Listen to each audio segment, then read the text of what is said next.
Our history is our identity. What makes Manchester Manchester? Music venues are an integral part of that history.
The Star and Garter is the last truly independent music venue that anyone will ever know in Manchester. Charlie, old rocker, bought this on the premise from the council that this area would be redeveloped. So he opened it as a music venue. I put Half Man, Half Biscuit on in 1997, October. And yeah, I'm still here. Live here, sleep here, work here. Put some bands on. Give them a start in life. To get a picture of Fairfield Street now, the Star and Garter is 69 and the Star and Garter now, no difference. One chimney pot missing and Parcel Force haven't got a bridge anymore. That's it. No development, nothing.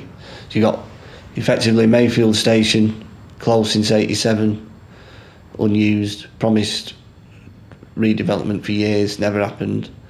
Temperance Street, a few businesses on there, but they've suffered like the rest of us. It's a red light district because it used to be on A-Town Street, then the Gay Willies expanded, so they all got moved out here, and everywhere was regenerated, and this was the area where, like a front room, and the cat had pissed, so they just shoved a TV in front of it and hoped that nobody watched. Nobody looked when anyone came in.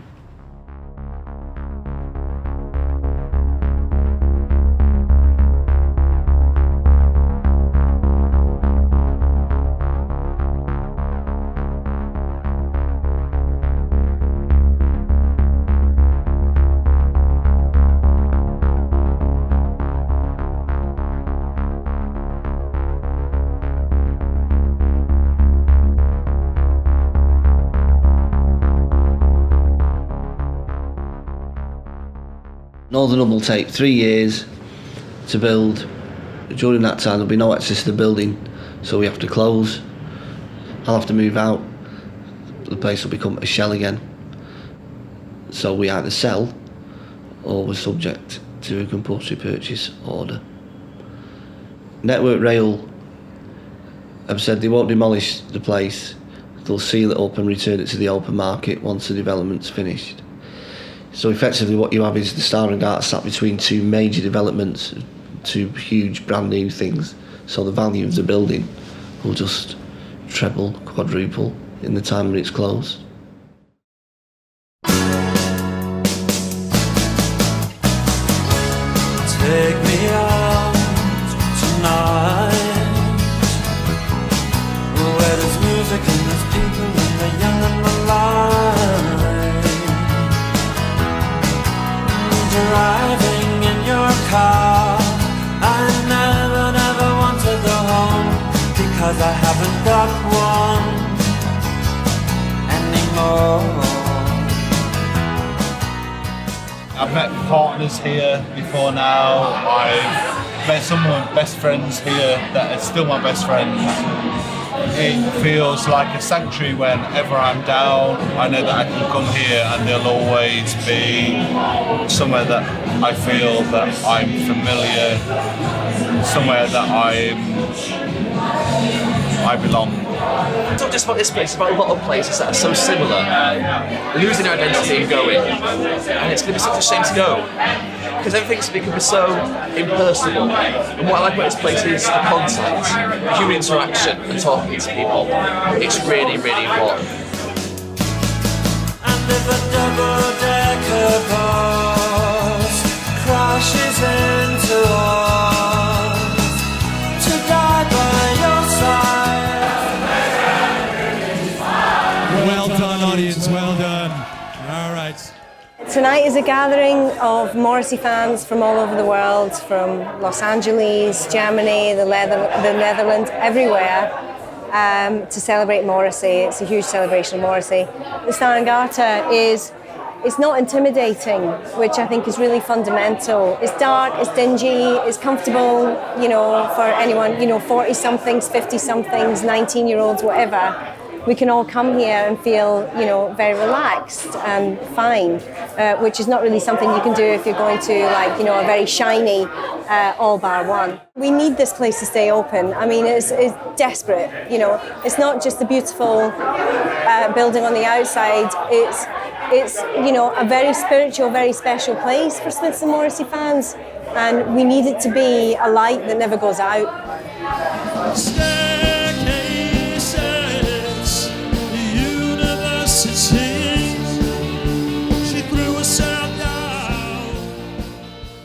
Our history is our identity, what makes Manchester Manchester, and music venues are an integral part of that history. Music is great for the soul, but also the coming together is really important in a city. It's the glue that makes us feel like citizens.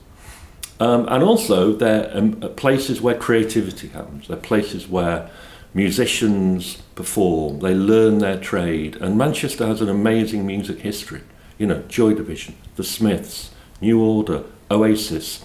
Where did they all start? Not in a stadium. They all started in a small venue like the Star and Garter.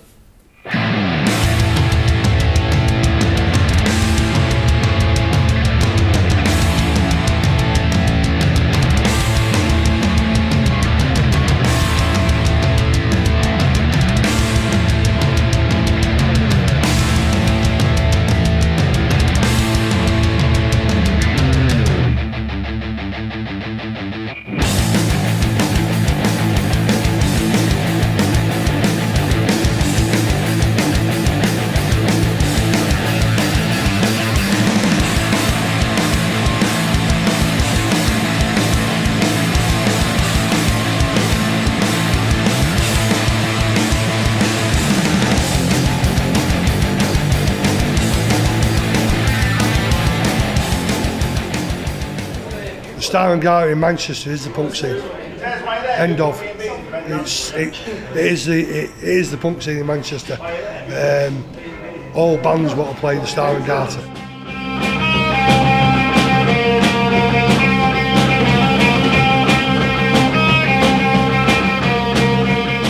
This gig this weekend, 18 bands are playing. Over 100 bands applied to play for it. There's never any trouble because we're all a family. Everybody wants a good time, everybody wants a good drink and watch good bands.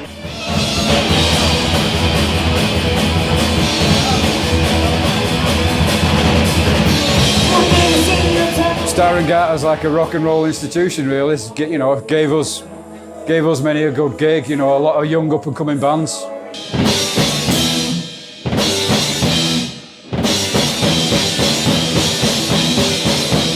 They'll give anybody a chance who's never done a gig before, a chance to play a gig at a really, really good venue with a cracking sound system, lovely atmosphere, great set of guys. Go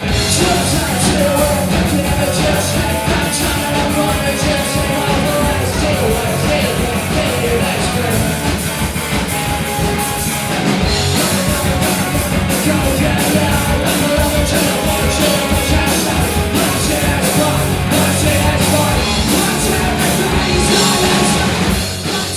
three-piece punk band. We play really bad music at really good shows, which is fun. Me and the drummer Jack started it when we were 14. We were called Lemonade at the time. I went to uni, so we stopped doing it. And then about 5 months ago, we put out an EP and it was all right. And then we put out another one and that's really good. So we've been a band again now for about 6 months.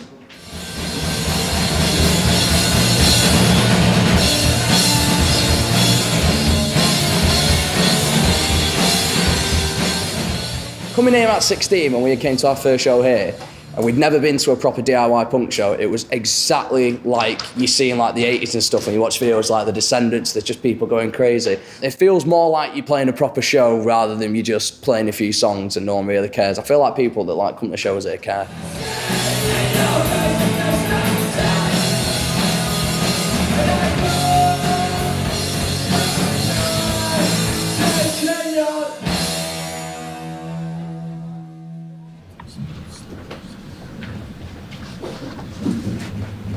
In 2013, I received the first report about the Northern Hub scheme following its funding approval by the Chancellor.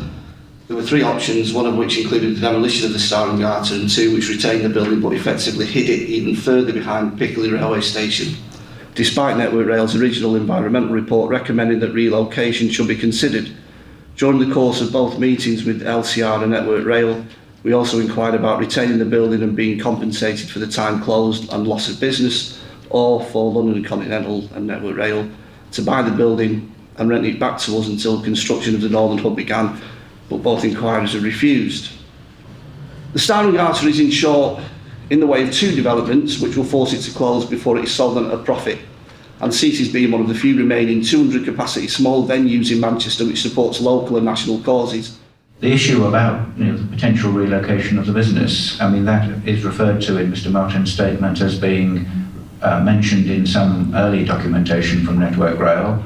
Is any current consideration being given to that? I mean, I understand the whole question. The scheme as it is proposed requires the business to close, but it doesn't require the demolition of the building, which will become available for some future use later. Negotiations with Mr. Darlington, who is the owner of the business, have been on the basis, and this is basis that Mr. Darlington wants, of full compensation, yes, including extinguishment. Including extinguishment. His negotiations on his behalf are on the basis of complete extinguishment. I strongly suspect relocating a business such as the Star and Garter, which is very building specific and place specific, would probably be quite a difficult undertaking in any event. But that ultimately we negotiate with the person who owns the business, and the person who owns the business has sought compensation. I can say no more.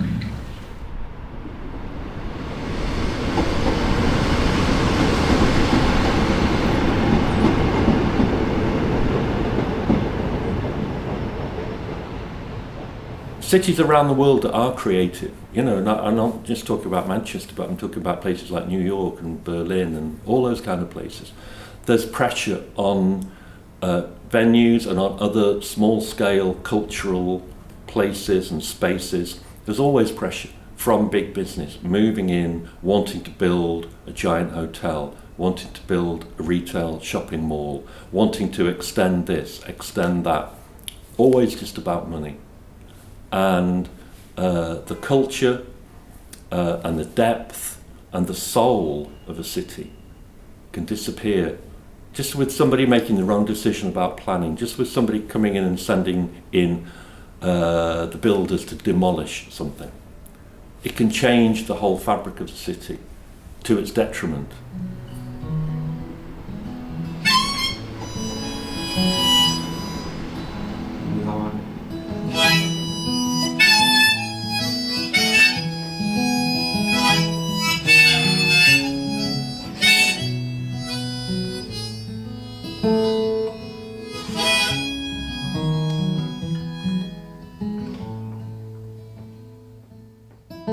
I run Under the Bridge, which is a DIY independent promotions company, I suppose, from Manchester.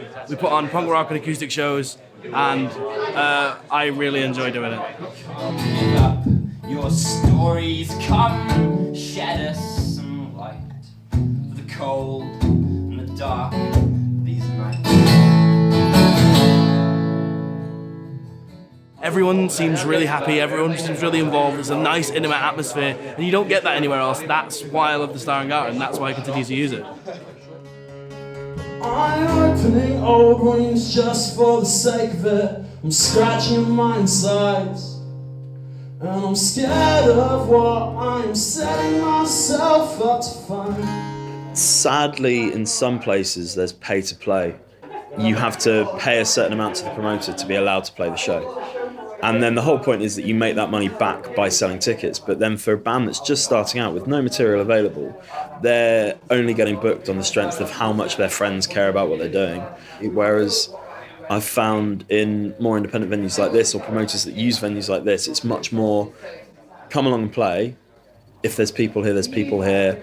If we hit money, then things get covered, and then it goes on to the next level. But then if it doesn't, it's an understanding of what it means, kind of, okay, well, no one's made any money tonight, but we've had a really nice night. Let's celebrate that rather than making this about money. You fall down history and left gaps behind. Nowhere to run and nowhere to hide. Let's bring this hammer down. Let's take the streets back. Sleep with memories and under attack. And I know, yes I know that it's real. To start out as a musician in Manchester, well, with all these venues closing, it's making it a lot harder. It's making a bottleneck basically, everything's tightening up and we're losing the amount of venues that we've got, the good venues that we've got anyway. If you play enough gigs and you get out there and you perform to the best of your ability, no matter how many people you've got or how big it is or how quiet the show is, and you work hard, then yeah, you can get out there. But like I say, the fact that it's being constricted, the less and less venues there are, makes it a lot harder obviously, because there's less and less venues to play gigs. Yes, we fall apart.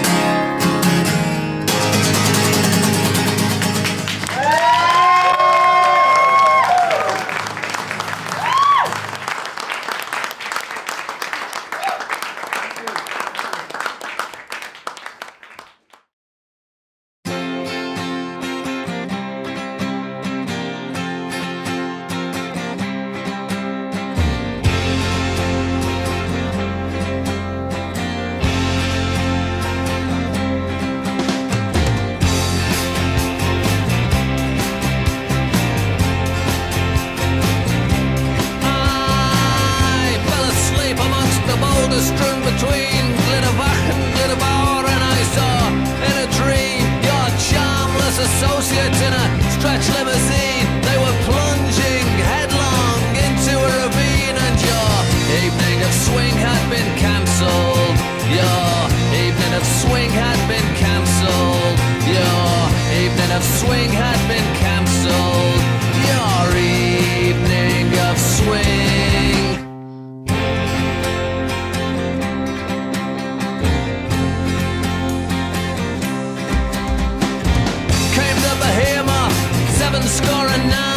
To rescue all the children from their parents on the line, and they took them to a crash site, unfurled a ball of twine and tied a bunch of flowers around the speed limit sign.